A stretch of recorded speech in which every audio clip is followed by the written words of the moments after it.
Picture this. It's October 2008. A man walks into his bank in London to withdraw his savings money he has been building for decades. The line wraps around the block. People whisper that the bank might not even open tomorrow. His hands shake as he finally reaches the teller, wondering if his life's work is about to disappear into thin air. Now rewind exactly 79 years earlier, October 1929. Different man, different city, but the same fear in his eyes as he watches his stock portfolio dissolve like salt in water. Here's what should really keep you up at night. These weren't random accidents. They were symptoms of the same disease, wearing different clothes. What if I told you that the very institutions created to prevent financial catastrophe have actually perfected the art of making it inevitable? That every fix applied after each crisis simply set the timer for the next explosion? Most people think of 1929 and 2008 as isolated events, but there's a hidden pattern that connects them almost like a DNA sequence running through both crashes. And once you see it, you can't unsee it. This matters because, right now, as you watch this, the same forces that destroyed wealth in 1929 and 2008 are spinning up again.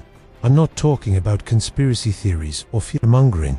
These are documented patterns that affect every dollar in your wallet, every retirement account, and every job in your community. Here's what's at stake. When these cycles complete, ordinary people lose purchasing power, savings get devalued, wages stagnate, the cost of living explodes. Whole generations of workers lose economic opportunity and never recover their earning potential. Political stability breaks down.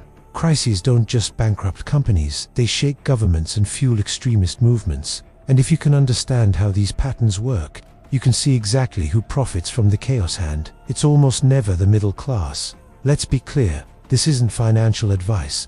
I'm not telling you to buy or sell or hide cash under your mattress. What I'm offering is a lens away to see the invisible machinery that drives boom and bust cycles. By the end of this, you'll understand three things. First, the real drivers behind both the 1929 and 2008 crashes that most textbooks skip. Second, why the solutions after each crisis actually planted the seeds of the next one. And third, whether we're watching those same seeds grow right now. Let's start with the first pattern, the credit expansion death spiral. Both 1929 and 2008 were built on the same rocket fuel cheap credit that turned the economy into a giant casino. Think of credit like a performance enhancer for the economy. A little helps it grow. Too much, and it becomes an addiction. In the 1920s, the Federal Reserve learned it could juice the economy by lowering interest rates. Suddenly, everyone was borrowing to buy stocks on margin, putting down just 10% and borrowing the rest. By 1929, debt levels were sky high. Fast forward to 2008. After the dot-com crash and 9/11s, interest rates were slashed again. But this time, the borrowed money went into real estate.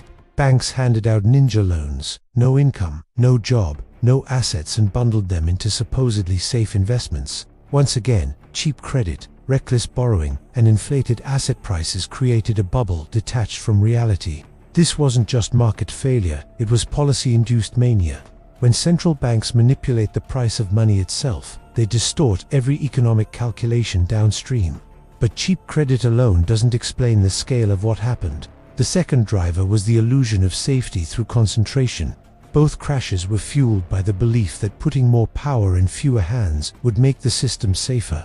In reality, it made it fragile. By 1929, America's banking system had consolidated around a few massive institutions. The Federal Reserve was supposed to stabilize things, but instead it created too big to fail banks long before the phrase existed. When those big players made bad bets, they dragged everyone else down with them.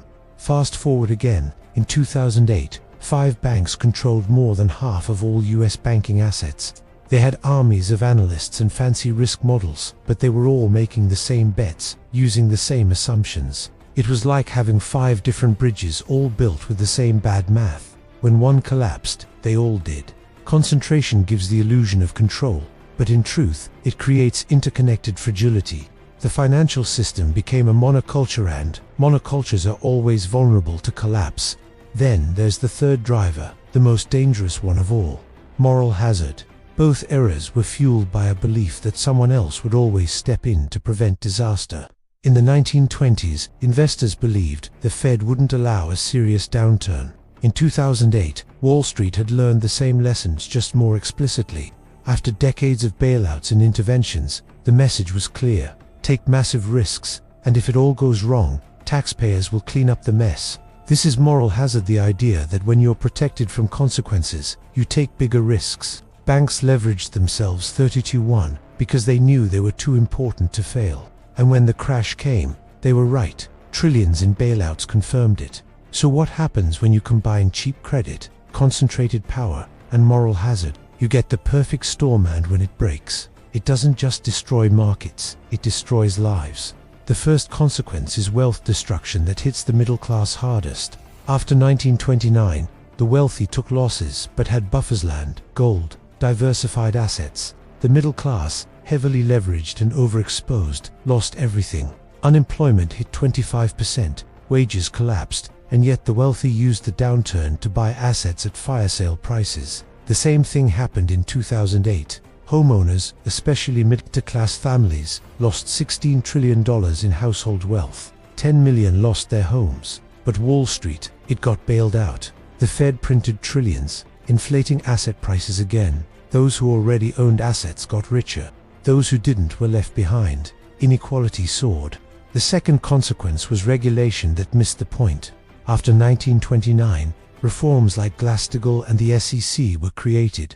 After 2008, Dodd-Frank tried to do the same, but both times, regulators focused on symptoms: fraud, leverage, risky loans, while ignoring the root cause, the manipulation of credit itself. And in both cases, the result was ironic.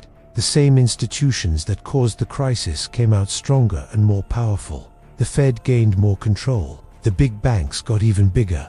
Then comes the third consequence: political and social upheaval. Financial collapse doesn't stay in the markets, it spills into society. The Great Depression fueled extremism across the world, reshaped governments, and helped set the stage for World War II. After 2008, we saw populism rise on both sides. Occupy Wall Street on one hand, the Tea Party on the other. Anger at elites, at bailouts, at a system that seemed rigged. That anger shaped politics for the next decade. Brexit, Trump, the surge of populist movements worldwide. The pattern is clear. Financial instability breeds political instability. Economic pain becomes social division, and we're seeing echoes of that right now. So let us circle back to that man in the bank in 2008 and his mirror image in 1929. They weren't separated by chance. They were both caught in the same repeating cycle. And here's the unsettling truth: those same forces are still active today. Since 2008, central banks have pumped unimaginable amounts of liquidity into the system. Interest rates have been manipulated for years. Asset prices, stocks, real estate, crypto are once again detached from fundamentals. The big banks, they're bigger than ever. The concentration of financial power has only increased, and moral hazard is now baked into the system. Everyone knows the Fed will step in if things go bad. We didn't fix the system. We optimized it to inflate bubbles faster, concentrate wealth higher, and transfer risk downward. The real surprise isn't that 1929 and 2008 happened. It's that we learned almost nothing from either one. We keep regulating the symptoms while ignoring the disease, and that disease is simple. When central authorities can manipulate the price of money itself, they will always distort the economy, and every distortion eventually has to correct. Every credit boom ends in a bust, always. The only question is when, and how hard. The longer the boom lasts, the more painful the crash will be. So, are we brewing another one? The ingredients are all there. Maybe not tomorrow, maybe not next year, but the pattern is repeating. The question is whether we'll recognize it in time, or just act surprised again when the cycle resets. Because history doesn't just repeat, it rhymes, and every time it does, the consequences reach further into our lives. If this analysis gave you a new perspective on how financial history repeats itself, hit that like button and subscribe for more. And here's my question for you. What do you think is the most dangerous similarity between today's economy and the conditions before 1929 or 2008? Drop your thoughts in the comments. I read every one.